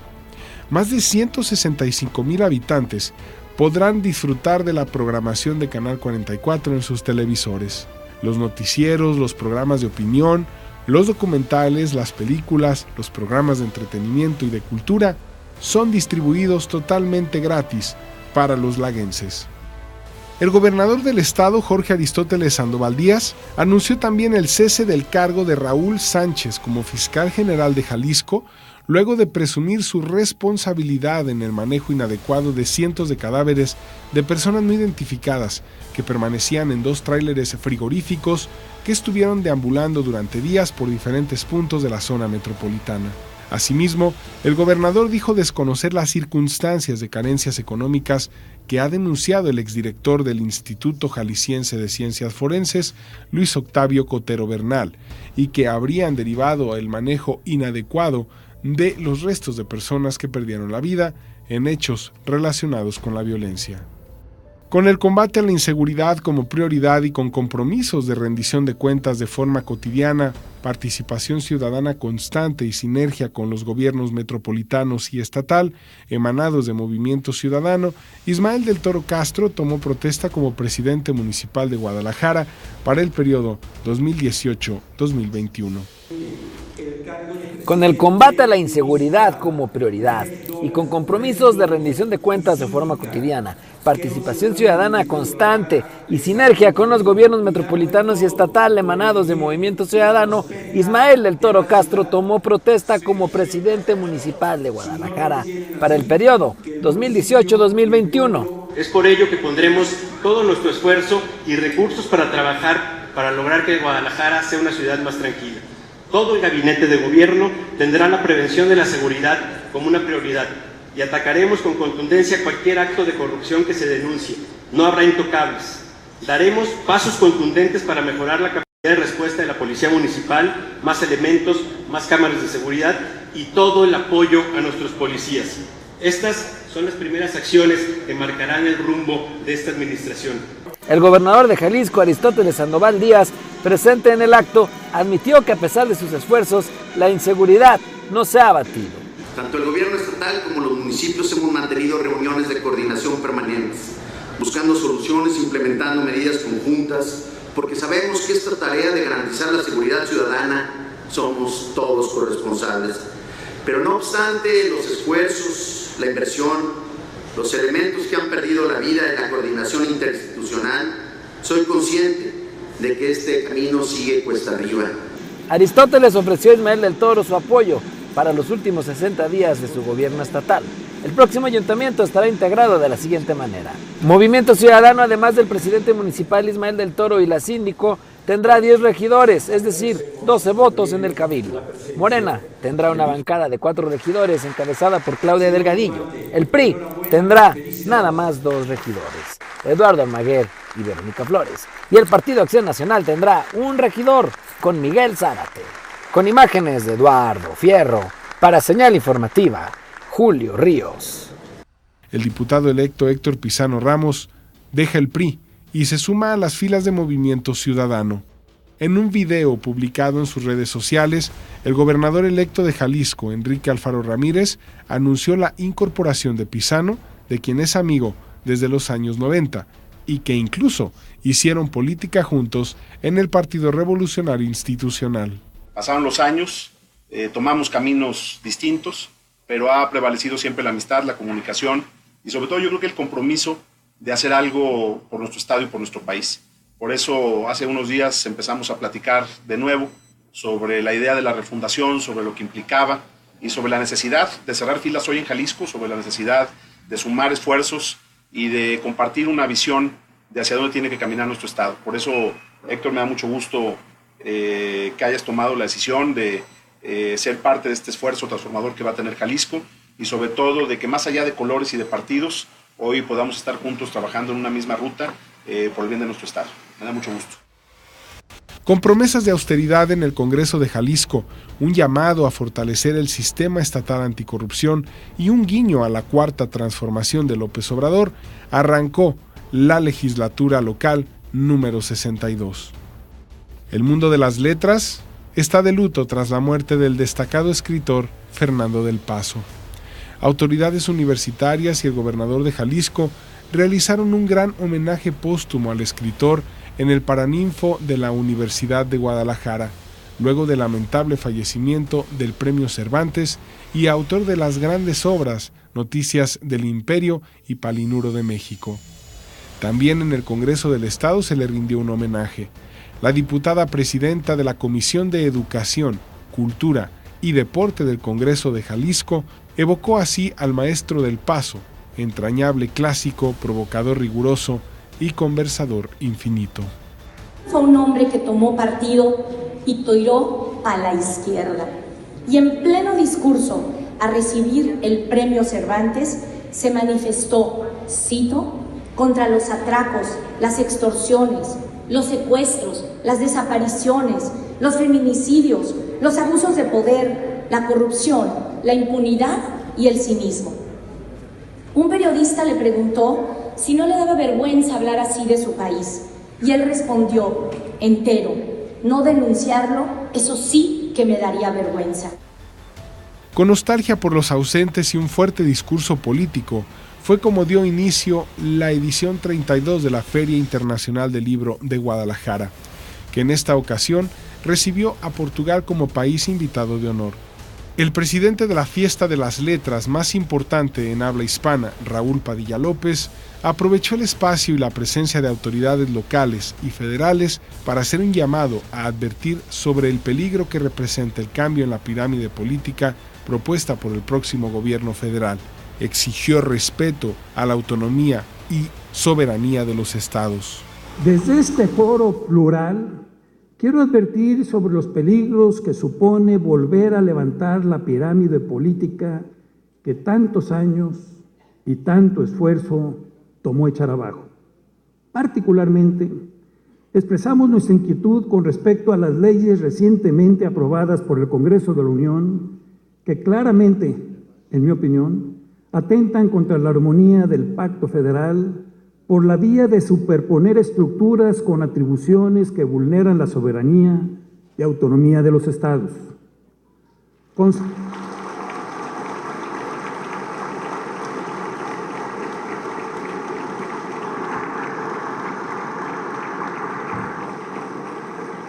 Consideramos también que por las múltiples implicaciones que supone, la creación de una Guardia Nacional debe ser revisada cuidadosamente. En este orden de ideas,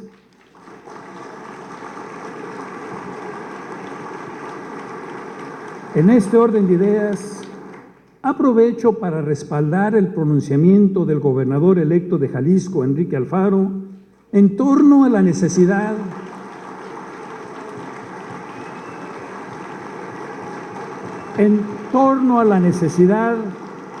de que el presupuesto federal, del cual depende el 91% del ingreso de los estados y municipios, sea conformado tomando en cuenta las necesidades, propuestas y proyectos de las propias entidades federativas y ayuntamientos.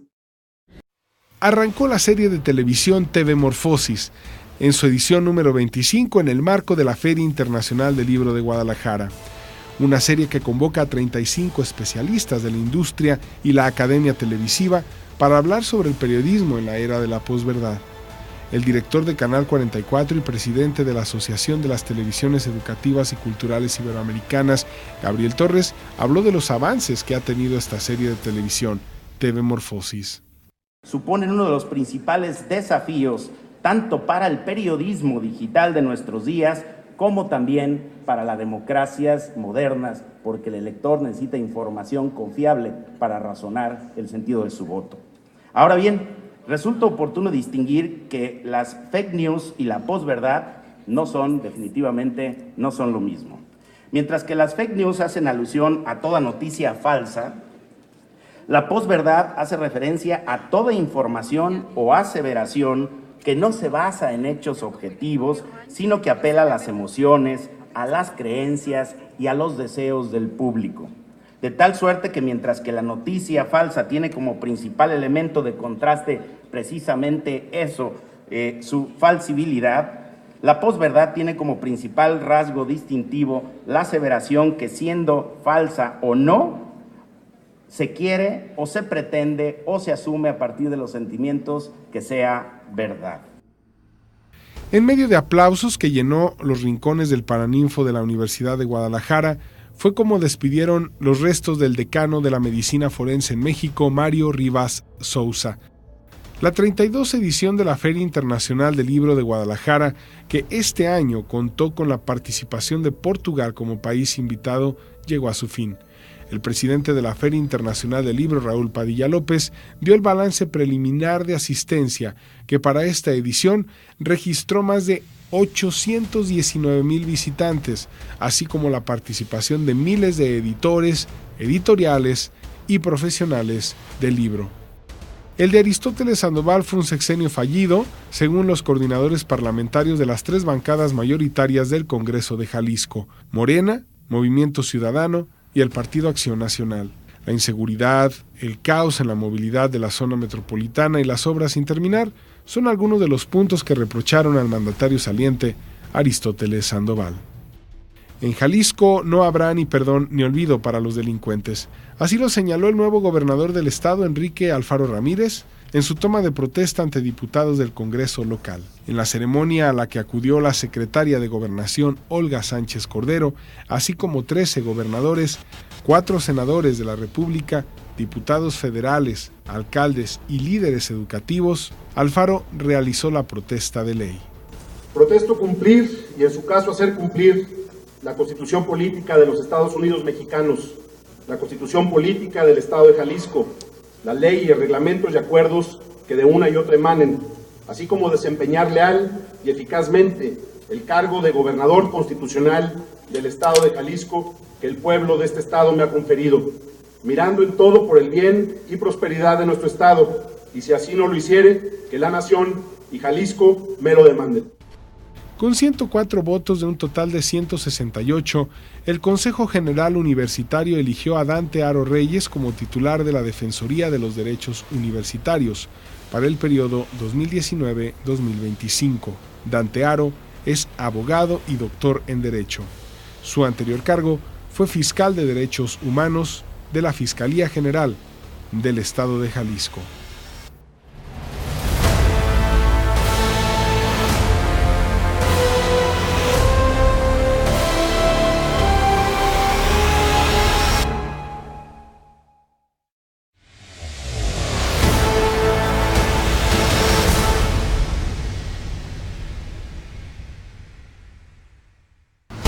La geopolítica en 2018 no se puede entender sin el fenómeno de la migración en distintas partes del mundo, con decisiones en Estados Unidos de cancelar el estatus de protección temporal, TPS, a más de 250,000 salvadoreños, con vigencia a septiembre de 2019, para que abandonen el país o busquen una vía alternativa de regularización. Entre el 5 de mayo y 9 de junio comenzó a implementarse la política de tolerancia cero hacia la migración ilegal, donde más de 2.300 niños y jóvenes inmigrantes fueron separados de sus padres en la frontera sur del país, de acuerdo con cifras oficiales. una política que generó críticas al presidente Donald Trump, tanto del gobierno de México como de otros países que condenaban este dramático hecho. Ante esto, un juez de California ordenó a las autoridades de ese país que reunieran en un plazo de 30 días a los más de 2.300 niños. Sin embargo, el gobierno de Trump incumpliría con el hecho, ya que no entregó a la totalidad de infantes en el plazo fijado para el 10 de julio. Estados Unidos fue implacable con las caravanas migrantes de centroamericanos. El presidente Donald Trump movilizó a casi 6.000 militares en la frontera y autorizó el uso de la fuerza letal para contener a los migrantes.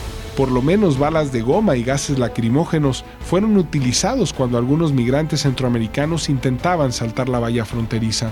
En Europa, la migración fue uno de los temas más importantes en la agenda porque miles de personas tratan de arribar al viejo continente, principalmente de Oriente Medio y África. Sin embargo, en su travesía, los naufragios son impedimento para que los migrantes lleguen a su destino, dejando más de 500 muertos. Algunos lograron ser salvados y vivir otra travesía a bordo del barco Aquarius y la ONG Médicos Sin Fronteras, que anunciaron este año que no será usado más en el rescate de migrantes en el Mediterráneo ante los obstáculos que han afrontado. Sin embargo, la organización busca un barco que pueda reemplazarlo. Mientras que en Venezuela, una hiperinflación desbordada que vio crecer la peor ruptura social y crisis de que se tenga registro desde que el chavismo logró llegar al poder hace 20 años y con un entorno económico desastroso, unos 2.3 millones de venezolanos han decidido salir del país y buscar refugio en otras naciones como Colombia, Brasil, Perú, Ecuador y Chile.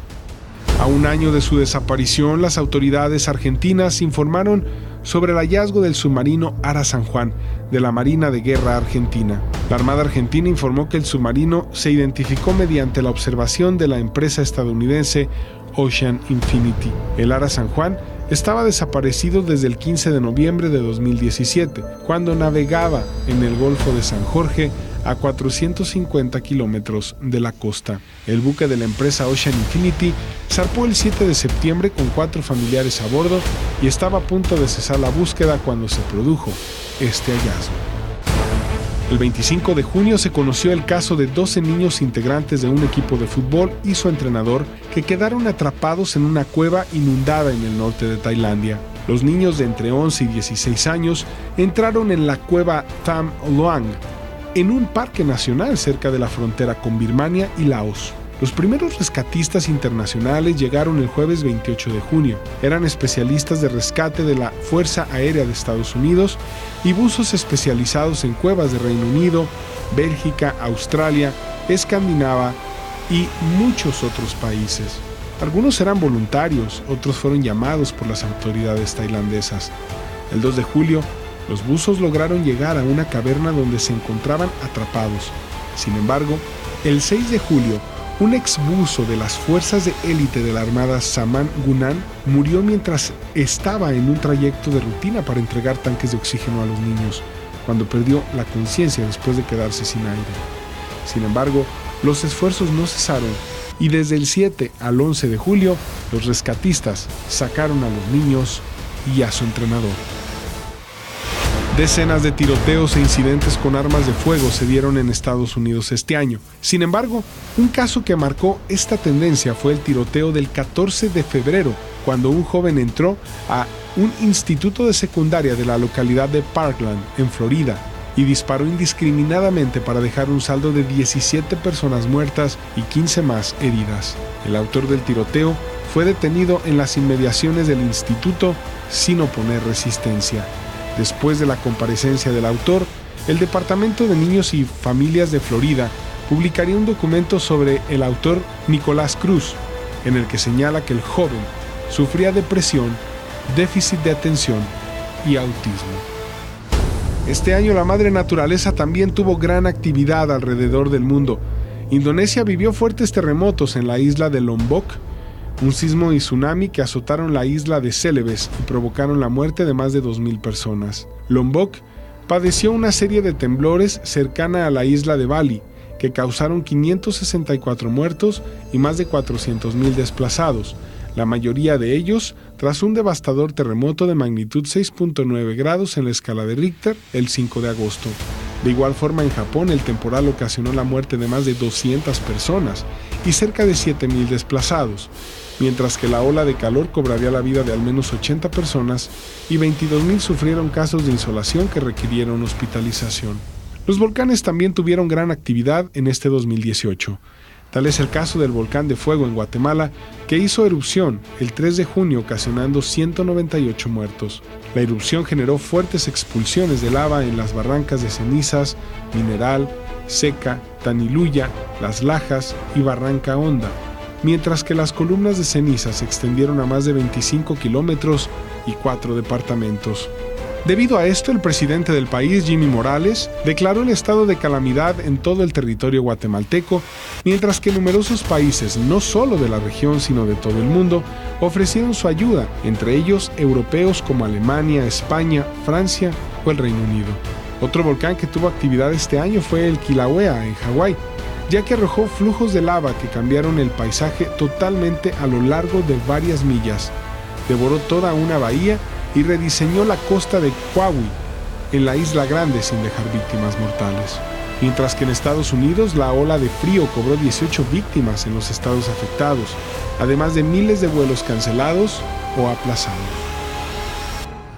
En medio de protestas, el Papa Francisco visitó Chile, donde el sumo pontífice pidió perdón por los abusos cometidos por los padres pederastas y admitió dolor, vergüenza por estos casos y se comprometió a apoyar a las víctimas para que no se vuelvan a repetir los hechos que han golpeado al país.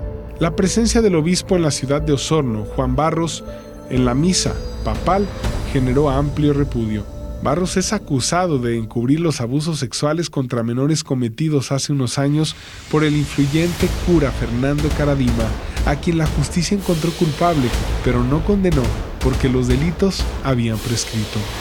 Charles Schluna y Monseñor Jordi Bertomeu, enviados del Vaticano, visitaron Chile para escuchar testimonios de víctimas de abusos sexuales. Debido a estos escándalos en la iglesia chilena, diversos sacerdotes y obispos presentaron su renuncia al sumo pontífice, entre ellos el obispo Juan Barros, acusado de encubrir los delitos contra menores cometidos en los años 80 y 90 por el sacerdote Fernando Caradima, condenado por el Vaticano en 2011.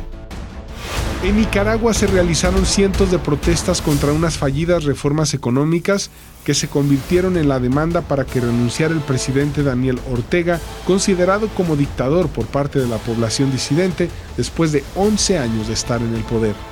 La respuesta fue la represión. Con mano dura, el gobierno atacó a manifestantes, muchos de ellos estudiantes. El balance fue de entre 325 y 545 muertos, según organizaciones humanitarias, aunque el Estado reconoce 199, pero dice que frustró un golpe de Estado. Además, 610 presos políticos y 273 reos están acusados de terroristas, con altas penas por purgar en prisión. 2018 fue un año marcado por elecciones no solo en México, sino en varios países. En algunos hubo reelecciones de sus presidentes, como el caso de Rusia, donde Vladimir Putin fue reelegido para un cuarto mandato a la cabeza de su país, con un aplastante resultado en los comicios que quedaron marcados por las acusaciones de fraude hechas por la oposición. El presidente de Turquía, Recep Tayyip Erdogan, repitió la fórmula de su homólogo ruso, quedando como máximo dirigente del Partido Justicia y Desarrollo, AKP islamista, que gobierna el país euroasiático desde el año 2002. En Venezuela, Nicolás Maduro fue otro presidente reelegido para estar en el poder hasta 2025, en unos cuestionados comicios desconocidos por la oposición y buena parte de la comunidad internacional. Cuba vería el retiro de Raúl Castro para dar paso a Miguel Mario Díaz-Canel, quien oficialmente es el nuevo presidente del Consejo de Estado de Cuba tras ser elegido por la 9ª legislatura de la Asamblea Nacional del Poder Popular. En Colombia, el entonces presidente Juan Manuel Santos dejaba su puesto para dar paso al derechista Iván Duque, quien se comprometió a modificar el acuerdo de paz que desarmó y transformó en partido político a la exguerrilla de las FARC y adelantando nuevas condiciones de diálogo al Ejército de Liberación Nacional. Con el 55.18% contra el 44.82%, el derechista Jair Bolsonaro ganaba las elecciones de Brasil. A pesar de su retórica incendiaria, Bolsonaro logró capitalizar la decepción y la rabia de una población golpeada por años de recesión y hastiada de los escándalos de corrupción. Este 1 de enero tomará posesión sustituyendo a Michel Temer. En Costa Rica, el ganador del balotaje fue Carlos Alvarado del oficialista Partido Acción Ciudadana, que obtuvo poco más del 60% de los votos frente a 39% de su contrincante, el predicador evangélico Fabricio Alvarado. Mientras tanto, en Estados Unidos, la oposición demócrata recuperó la Cámara de Representantes y el Partido Republicano del presidente Donald Trump, quien mantuvo la mayoría en el Senado, lo que le garantiza, al menos, mantenerse en el poder ante el deseo de los demócratas de instaurarle un juicio político para destituirlo, por el caso de la presunta injerencia rusa en las elecciones de 2016 y el pago de sobornos a mujeres que tuvieron relaciones con Donald Trump. Además, los comicios estadounidenses dejaron varios hechos inéditos para la política de ese país, con las dos primeras mujeres musulmanas electas al Congreso, además de las primeras 2 mujeres indígenas que también tendrán sus escaños, todas ellas demócratas. España y Perú también cambiarían de presidente, sin embargo no sería por elecciones. Mariano Rajoy fue destituido el viernes 1 de junio en una moción de censura por el Parlamento y fue reemplazado por el socialista Pedro Sánchez, mientras que el presidente peruano Pedro Pablo Kuczynski anunció su dimisión, que más tarde el Parlamento aceptaría con 105 votos a favor, 11 en contra y 4 abstenciones. En su lugar quedaría el entonces vicepresidente y embajador en Canadá, Martín Vizcarra, quien prometió tiempos mejores en el país. Hasta aquí llegamos con este programa especial donde hacemos un repaso de lo más importante que ocurrió en Jalisco, en México y en el mundo. No nos queda más que agradecer su presencia y por supuesto su preferencia en este 2018 en Señal Informativa. A nombre de todos los que trabajamos en Canal 44, de todo el equipo, les deseamos felices fiestas y un año 2019 lleno de prosperidad y logros. Fuerte abrazo para todos.